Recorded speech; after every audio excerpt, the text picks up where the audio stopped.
Welcome back, everybody, to another episode of Caravan of Garbage, where we're looking at comic book movies where you might think to yourself, is this a comic book movie? Sort of. Well, of course it is. Oh. Why would we be doing it otherwise? Because we're stupid. We wouldn't put the movie Push in here, which isn't a comic book movie, even though it looks like a comic book movie, and maybe there's a comic set after it or something. I don't know. I mean, we might do that. It's not outside the realm of possibility that we would record the whole thing and then get Ben and/or Lawrence to do the video, and then in the aftermath go, oh, this wasn't based on a comic book, and then just archive it for years later. And we mention on our podcast, The Weekly Planet, people for years would be like, where's the Push Caravan of Garbage?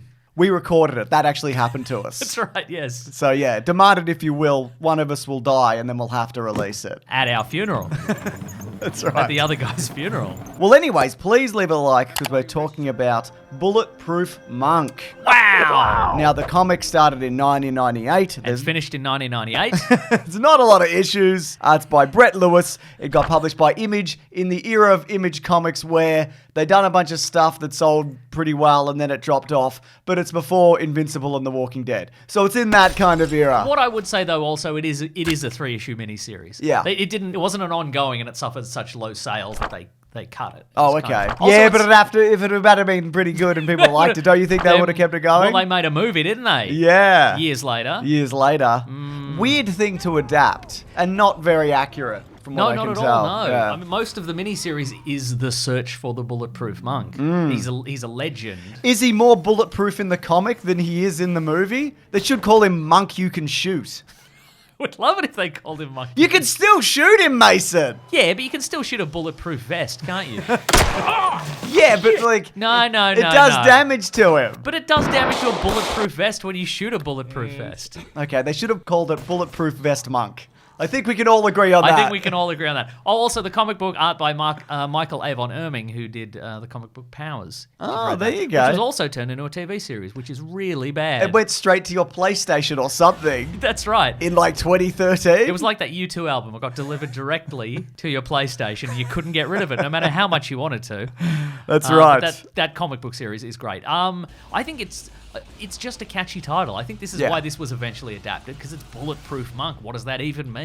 Yeah, it sounds pretty cool. It definitely is that kind of pairing of East meets West, which was the type of movie that happened for the longest time. We had Rush Hour, we had Shanghai Nights, we had Rising Sun, we had Lethal Weapon 4, we had China Salesman. That's a Steven Seagal one. China salesman. He's a China salesman. He sells like porcelain dishes. Come into and my stuff. shop. I'm gonna fight you sitting down. I'm the biggest and the baddest. I was in the Navy SEALs, but I was too good for the Navy SEALs. I was too fast. You're looking at my hair, don't look at my hair. My hair was too naturally black for the Navy SEAls. What a gem that man is. I agree. And by that I mean a sex criminal. Oh, also agree. Yes. Anyway, what do you think of this?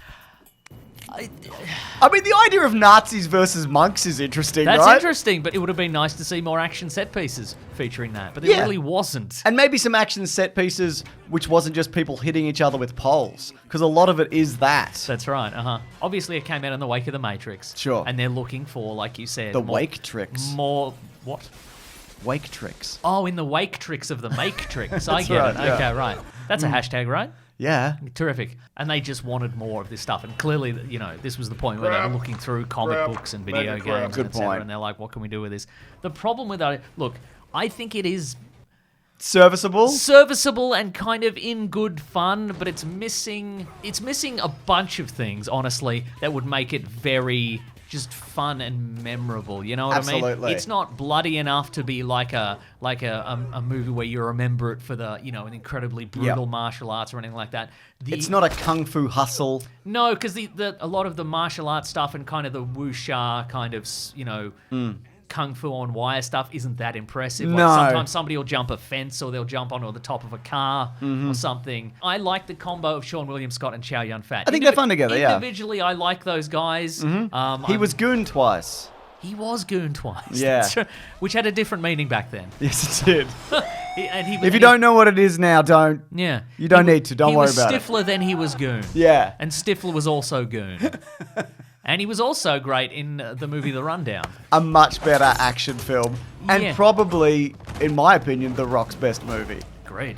I think the thing is, though, they work well together, but it never really feels to me like they the script allows them to mesh particularly well. Yeah. Like, they've both got some okay lines, but this was also in an era where they didn't just get characters in a room and say, hey, do some riffing and, like, work out what your characters are together. They're just like, this is the script, and we've got some one-liners and some Try to touch each other's radio and see what happens. Yeah. Hey, get your hands off my radio. Do you want to go on Jeffrey Epstein's plane? No thanks, Chris Tucker. That's a line from Rush Hour 2. Is it really? Yeah. Wow. But yeah, it's just kind of like, I feel like there's the basis for a much better movie in this. Yeah, I agree. I mean, it's not that bad though, is it? What's the story of Bulletproof Monk though, Mason? What's the story of the monk that can be shot? There's a monk. Wait, there's a scroll. Yep. There is a monk. Oh yeah. But there's a scroll, and it's a magical scroll. And it's the 40s. Oh, it's the 40s, that's true, yep. And if you read the scroll, you get ultimate power and you can do evil with it. So obviously it's the 40s and the But you have to read all the scroll. You have to read the whole scroll. But anyway, then the Nazis want it, but it's protected by a monk. And if you're the chosen one who protects the scroll, you get eternal youth for 60 years. Yes. And you're bulletproof. James, he is bulletproof, to be clear. No. And you can also do some wire work kung fu, I guess, but then some other people can also just do that. It's fine. What's the magic that it gives you, you know? Because when the Nazi gets the bulletproof monk powers, he can do like the Force. Yes. But also Sean William Scott, even before he gets the bulletproof monk powers, can do some flipping and some floating. Maybe it's just the magical equivalent of roids. Oh, okay. HGH, you know what I mean? Sure, yeah. If you can do it anyway, this really, this really amps it up. It really amps it up, brother. You Okay, know what I mean? fair enough, So yeah. anyway, in the 1940s, They're fighting on the bridge from Indiana Jones that's true. in front of a green screen using some of the floating effects from Crouching Tiger, Hidden Dragon, but not as good as either of those things. No, the cheapest versions of both of those things.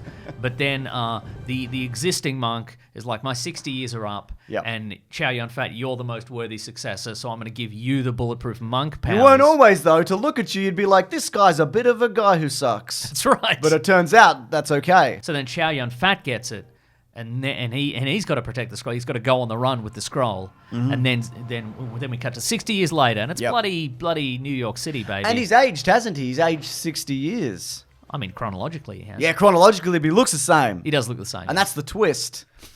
it's the twist. One of several twists. There's so many twists. It's like a bloody packet of twisties. It's like Twisters, or as the they movie. call them in Italy, Fonzies. I don't like that, by the way. Too bad. Too bad. So anyway, he's got a Chow Yun-Fat. His 60 years is up, so he's got to find a successor who can protect the scroll after him. Yeah. But the only guy there in New York is a guy who sucks. Yep. But anyway, so the Nazis are back. They've been hunting Bulletproof Monk for 60 years. Mm-hmm. But he's like, I'm tired, man. I want to stop doing this. Mm-hmm.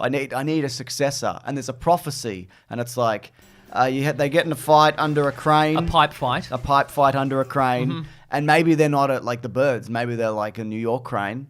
Sure. You fall in love or something in a jade palace. Another thing. Yep. And floating. I can't remember. Exactly. But anyway, Sean William Scott is a guy who sucks. And he's got this trope that I don't like in movies that Yep. that is still going to this day, because we saw it in the incredible movie Red 1, where Chris Evans he's the world's greatest tracker or something. He's the world's greatest scam artist, but he lives in a bin. You know what I mean? He's like I can get anything, I can get into anything, and I can get anywhere, and I can steal anything. But he's like just covered in mud all the time. And Yeah. he lives in a old apartment. It's the same with Sean William Scott. He's like the world. He's got the stickiest fingers, and he's just the greatest pickpocket. And he's always going down in the subway and stealing people's Rolexes and jewelry and all this sort of stuff. But then he just lives in the back of a movie theater that should be condemned. Yeah, What's man. he doing? Well, what I like about that is that's where he learns his martial arts. I think that's a fun thing to put in. Yeah. Because Chow Yun-Fat's like, this guy's good at martial arts, sort of. Yeah. Who's learning him the martial arts? Movies. Who's doing their martial arts learnings on him? He's pretty good, but he stops his punches like a foot before everybody. he 'Cause does. That's how they do it in the movies. Absolutely, yeah. Yeah, and so the Nazis are back and they have to protect the scroll because he wants the scroll because the Nazi's now old because he aged in real time. Yes. And he's also, I think, maybe Rasputin from like Hellboy, etc. Sure, he's one of That those guys. guy. Yeah. Yeah. And so on. And then also there's a lady and whatever. Then there's a lady. She's not just a lady. Yeah. She's the love interest lady. Yeah. This was originally going to be directed by John Woo. All right, then. But I guess he did Paycheck around this time, so he couldn't have. He took a paycheck to do the movie Paycheck. I was just going to say Chow Yun-Fat took a paycheck to do this as well, I feel. Absolutely. I mean, yeah. they would have... He seems to be having fun. He's good, I man. mean, you know what I thought? I think he's a good movie and action star. Just call me old-fashioned, Mason. Okay, all But right. I think he's incredibly talented. Wow. Even more so than Tom Holland? Well, Tom Holland did do that Rhiannon umbrella thing, and he's also the Odysseys. That is true, actually. Yeah, he's We also can't- son of Odysseys. We can't judge him until we see him as son of Odysseys. Yeah, but I kind of feel like, you know, a lot of the action movies he'd done up until this point were way more kind of strenuous Yeah. and like real martial arts and action heavy. Yeah. And real stunt heavy. But in this, it's clearly like, we'll put you on wires, we'll have you jump onto a car. He's smiling pretty much the entire time. What a nice fellow. I think he's great. Well, it might just be because of the paycheck and the ease of this, I'd Maybe, imagine. yeah. Yeah. But anyway, so this ended up getting directed by Paul Hunter. Mm-hmm. It's his first and only feature film. He's known for a bunch of really well-known commercials and music videos. Didn't direct another movie, but in 2025 he did the comedy drama Government Cheese. Yeah, which is on Disney, which is on Apple TV Plus. which is apparently incredible. So It's got Daniel Oyelowo in it. that's right. He was supposed to be the Rocketeer, which I would have loved to see, quite frankly. That would have been great. I knew the Rocketeer. Mm-hmm. Oh, you know what this does have in it, which I hate. Okay. It has a sexy fight in the style of Daredevil 2003. But you love the sexy fight from Daredevil in the style of Daredevil 2003. I That's don't. your favourite scene in a movie. It might be my favorite scene in a movie. Certainly my favorite scene in an action movie. Uh-huh. But it's just,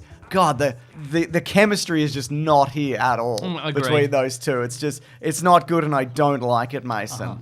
And sure, you know, it's fun because you find out that she's hanging out on the streets like a grub. And you think she's like Sean William Scott, but she's actually from a palace of whatever. I don't know. She's rich. right.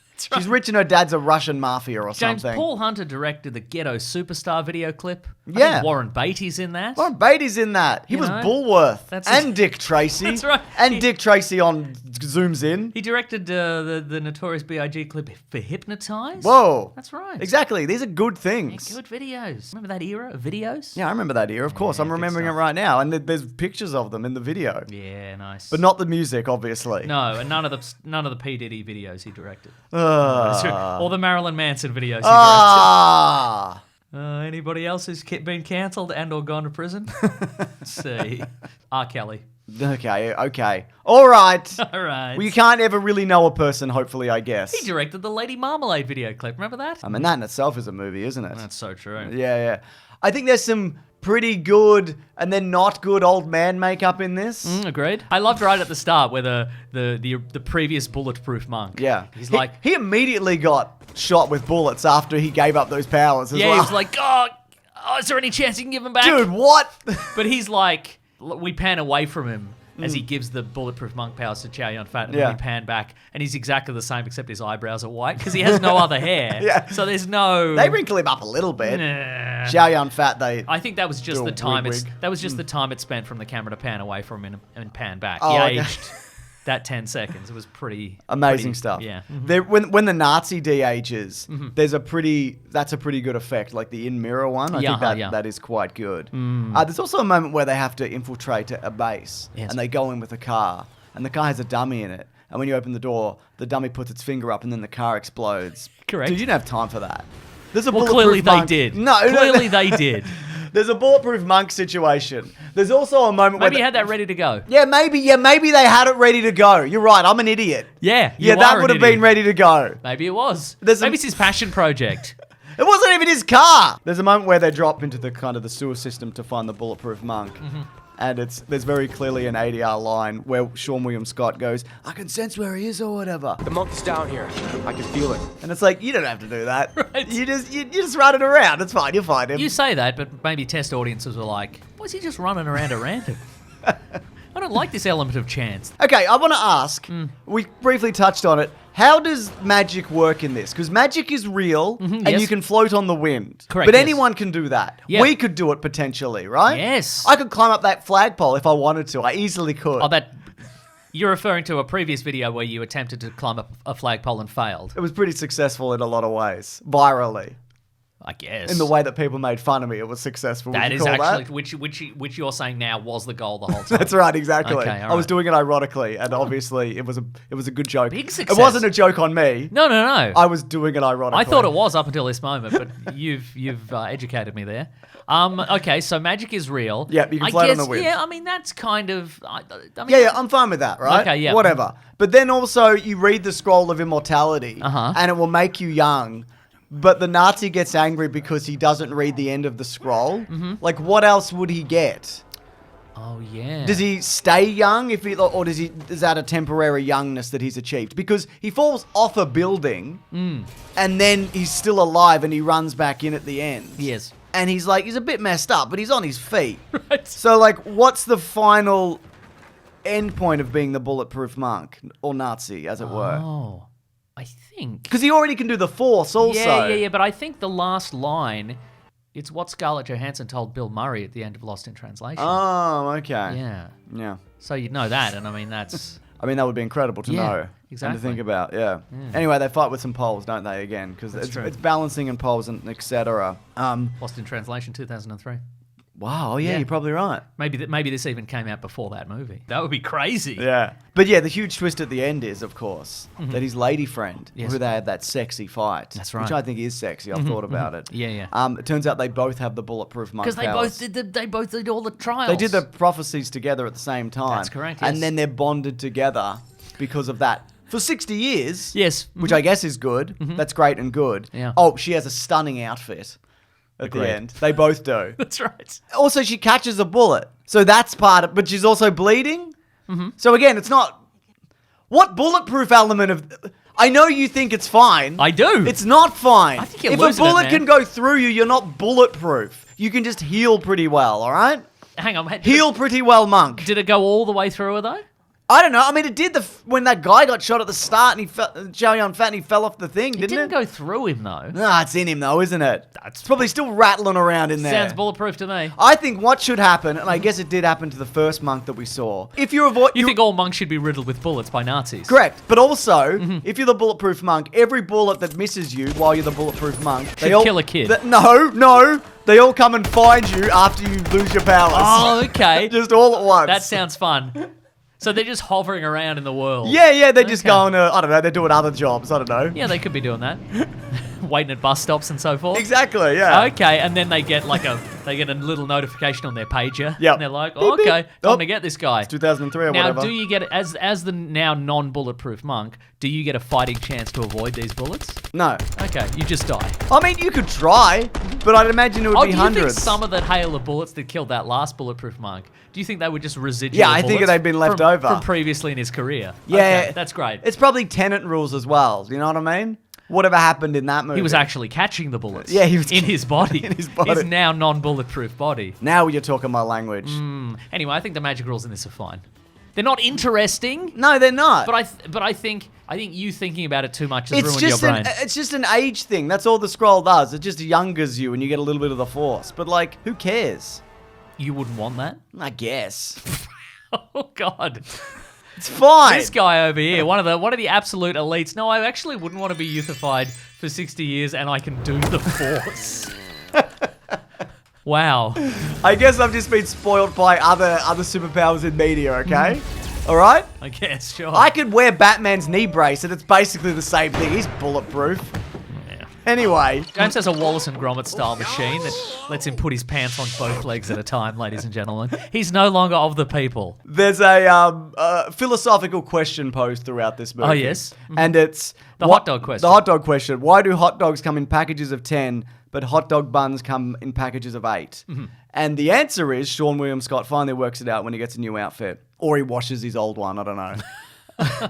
Life doesn't always work out. Be happy that you've got a hot dog. And I don't know if you've ever seen Father of the Bride, but Steve Martin has a complete freak out in that. Oh, yes? And I think his philosophy is more accurate, is that it's one company teaming up with another company to fuck a consumer. Because you keep... Well, and then Sean William Scott comes to that conclusion sort of, you know, in the first act of Exactly. this movie. It's like, well, you're always short a couple of hot dog buns, so you have to go out and buy more. And then you're short a couple of hot dogs, so you Yeah. have to keep going. That's the cycle of life. Also, go to a bakery. You can buy individual hot dogs or buns also at various places. Oh. You don't need to follow the rules of society, Wow. Mason. Just go to a bakery. Listen to this guy. Go to it's not that expensive. Oh, it's not that A expensive. bakery is a very normal place to go. Oh. There's like 9 bakeries like within rock throwing Get a distance load of this. my house. James, the viewers they're sifting hot dog buns and I'm talking about wieners out of a bin. I'm talking about James, buying- all the listeners, all the viewers of this video, they acquire their hot dogs and hot dog buns out of dumpsters. What are you And fucking Jean Valjean? Just buy some fucking bread. It's not that big a deal. I'm on your side, the viewers. No, you're not. Nah, I'm He's not. a fake populist. He's wearing bread shoes. It's true, I am. And I only wear them once. Sometimes twice if I only went out for a short walk. Anyways, it's time for Trivia Proof Monk. Uh-oh. This is the trivia section of the show where we go, I don't know, does anyone care about this? Has anyone seen this movie? If you look at the return in terms of box office, probably not. This, I would also say, this is a not so unique case where if you go, in Australia certainly, to go and rent this somewhere, Yeah. like online to stream it, it's nowhere. Yeah. But you can just get it on YouTube. That's right, it's on YouTube. It's just there. It's beautiful. No one cares. No one gives a shit. Jamie King broke her finger during filming, but not in stunts. You might be like, was it in stunts? I was going to say, was it in No. stunts? Apparently was walking up the stairs talking on the phone. Typical millennials, you know? Yeah, exactly. It's on their phone with their bread shoes. God, absolutely. Did she break it on a bloody avocado toast? Probably. The actors who portrayed the monks in the movie are real martial artists from the Sunny Tang Martial Arts Centre located in Toronto. So I guess this was filmed in Toronto, I assume. Nah, they shipped him in at massive expense. Heath Ledger was also considered for the role of Carr, but turned it down to star in Ned Kelly. I don't know if you've seen that one. Oh yeah, his name is Carr. Yeah, K-A-R. I don't know what's happening there. How do you like my armor-plated car? At one point he was going to be a transformer, but they cut it out. That would have been better than what this movie is, which is fine, by the way, and on YouTube if you want Right. to watch it. Anyways, on a budget of $52 million, the return on this was 37.7. Oh, that's bad. Yeah, it didn't do super well. I remember we saw it at cinemas. Did we? I don't know. But I had seen it. I knew that. It seems plausible that it is something we would have seen at cinemas in this era. It was in that era where we saw yeah. most but not all things. Anyways, do you want to see next week's video early, Mason? You have to record it first, obviously. Well, I was going to say, I mean... You got to do it first. Yeah, Then we send yeah. it to Ben and Lawrence. Yeah. I mean, I'll probably just wait. Yeah, but if you want to see it early and pay money for it, you could actually Oh. head over to bigsandwich.co. But it's not in the early videos. You know what else it is? What is it? It's video game Let's Plays. Oh, it is? It's movie commentaries. That's right. It's bonus podcasts. Oh, hell yeah. We do a comic book club, don't we? That's you love right. comic books. Maybe we'll cover Bulletproof Monk. Yeah. The 3-issue limited series, and then Bulletproof Monk Tales of the BPM, which was the 2003 tie into this, I guess. Spoiler alert, we're never going to look at that. We're never going to look into it. But here's a hint towards what we're looking at next week. Do you have any memory before the security went? Our job is not to remember. Oh, also, we have a podcast called The Weekly Planet where we talk movies and comics and TV shows. That comes out every Monday if you are interested. That's true. You can find that on its own YouTube channel. You find it on Spotify. You find it on Apple. You find it on Podbean or Podcatcher or Podcast One. I don't know. I don't know. Do you know? I don't know. Just Google I don't it. know Podcast One. They might be our enemies. Anyways, we're going to go, Mason. Thanks to Ben and Lawrence. Thank you, Ben and Lawrence. Bye. Grab that gem and guys. We'll see you next week.